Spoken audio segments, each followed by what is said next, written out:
Allah menciptakan mati dan hidup untuk menuji kalian. Siapa di antaramu sebaik-baik amal, bukan sebanyak amal. Allah tidak minta tahajud sepanjang malam. Bisa 2 rakaat tutup witir, sudah tahajud itu. Tahajud tidak harus 8 rakaat, tidak harus sunnah hajat, sunnah wudu, sunnah taubat, sunnah apa lagi. 2 rakaat tutup witir, sudah tutup, selesai. Ahli witir, ahli tahajud sudah cukup. Puasa Ramadan, kita selain bulan Ramadan diberikan kemudahan puasa Isnin Kamis. Kalau tidak bisa 1 hari 1 minggu, kalau tidak bisa pun 3 hari 1 bulan, diberikan kemudahan. Tidak diminta banyak, tidak dibebankan. Wallahi mudah apa yang diberikan oleh Allah dan Rasulnya, mudah diamalkan, tapi pahalanya amat dahsyat. Barang siapa, Rasulullah SAW bersabda, man sama yawman fi sabilillah ba'adahu Allahu 'anil nari 100 am. Barang siapa yang berpuasa 1 hari karena Allah, akan Allah jauhkan dari neraka 100 tahun. Ini 1 hari, bagaimana kalau 30 hari Ramadan?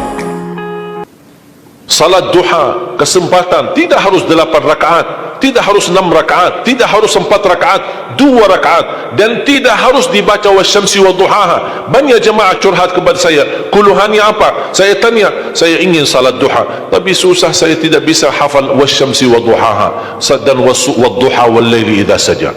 Masa gara-gara tidak hafal wasyamsi wa duhaha wadduha tidak salat duha?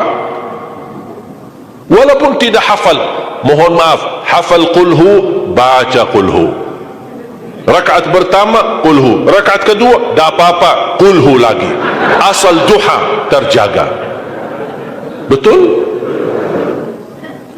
Witir jangan lewat 1 malam tidak witir, walaupun tidak tahajud. Iman sah witir tambah tahajud, boleh witir walaupun tidak tahajud, boleh witir walaupun tidak salat malam. Saya punya kebiasaan, habis Isya sunnah ba'diyah, habis itu 3 rakaat sunnah witir, 2 rakaat muqaddimah witir, salam, baru 1 rakaat witir, sudah selesai. Saya beraktivitas kembali, ada jadwal, ada ini, apa kemana saya pulang ke rumah istirahat. Kalau saya bangun tahajud, saya bisa tahajud, belum azan subuh saya masih bisa laksanakan tahajud, tapi tidak boleh witir lagi karena sudah witir duluan, sudah selesai.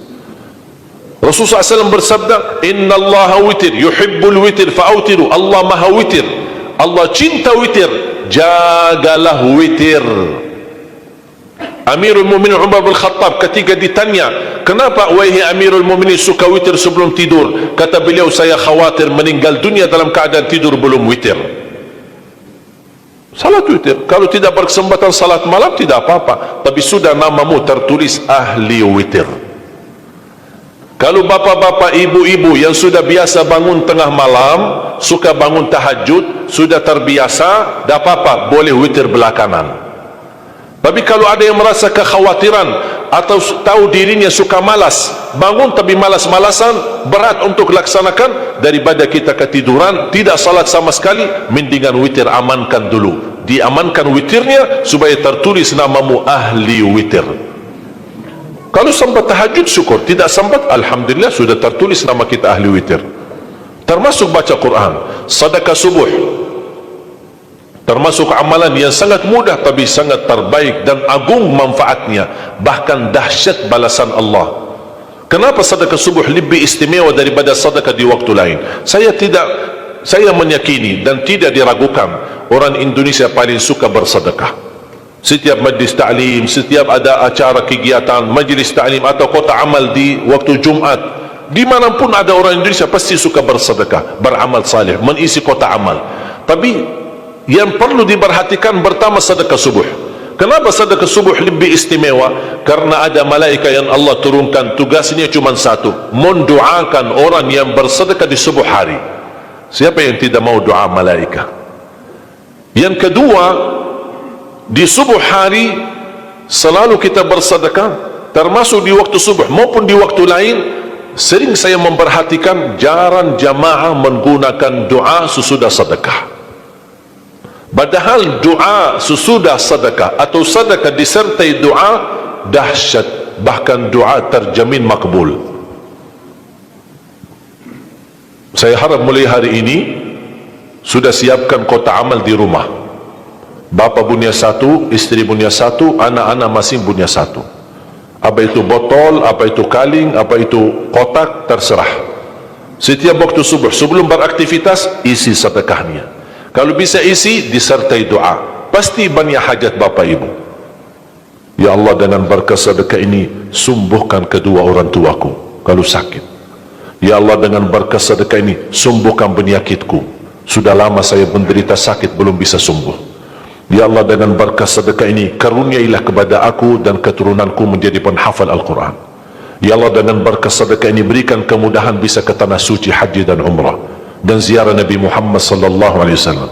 Ya Allah, dengan berkah sedekah ini anakku sedang ujian, termasuk anak-anak ajarin, anak isi sedekah, anak doa. Ya Allah, saya lagi ujian, mudahkan ujian saya. Ya Allah, dengan berkah sedekah ini titipkan pahala sedekahku untuk kedua orang tuaku. Itu juga boleh, tetapi tolong disesuaikan. Jangan sedekahnya koin-koin tapi doanya sampai terbit matahari. Malu sama Allah. Kelamaan kata malaikat doanya, padahal sedekahnya teng teng teng. Kalau saya usulkan, satu kali sedekah, satu kali hajat. Termasuk anak-anak muda yang sedang melamar kerjaan, isi sedekahnya. Ya Allah, mohon dengan berkah sedekah ini mudahkan lamaran kerjaan saya supaya diterima, menjadi kerjaan yang membawa rezeki yang halal. Termasuk jodoh, termasuk keluarga yang sudah lama menikah belum punya keturunan. Saya punya teman 17 tahun tidak punya keturunan. Dia menggunakan sedekah subuh sama istighfar, alhamdulillah 6 bulan kemudian beliau telefon saya, istrinya hamil. Saya sendiri 13 tahun tidak punya keturunan. Secara medis normal, sehat, tidak ada masalah. 13 tahun tidak punya anak. Saya menggunakan rutin sedekah subuh, alhamdulillah diberikan oleh Allah Subhanahu wa taala 3 anak. Kalau istri baru 1. Dahsyat manfaatnya sedekah subuh untuk hajat kita. Kapan saja Bapak Ibu bersedekah, jangankan hanya sedekah subuh. Kalau bisa sedekah subuh menjadi amal ibadah yang tetap. Selain sedekah subuh, kalau anda gunakan sedekah dimanapun, termasuk di hari Jumat, isi kotak amal, jangan lupa disertai doa. Sebutkan hajatmu. Siap?